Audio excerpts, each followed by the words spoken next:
eshitib qolasiz, palon sehrlanibdi, sehrlab qo'yibdi, oxirgi paytda ko'payib ketibdi, u bu. Mana shu sehrning aksari o'sha yeyishdan bo'lyapti. Yeyishdan payg'ambar alayhisalom luqmaga e'tibor berish haqida o'zi aytib ketganlar.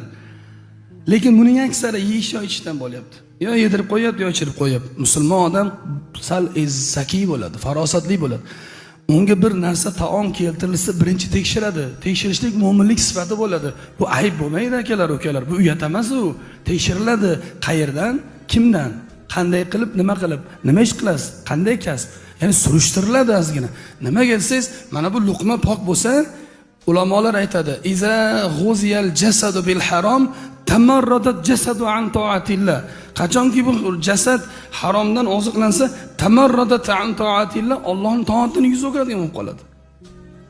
Bo'ysunmaydigan bo'lib qoladi tana. Yurmaydigan bo'lib qoladi. Qotib qoladi qanaqadir. O'shaning uchun yeyotgan narsa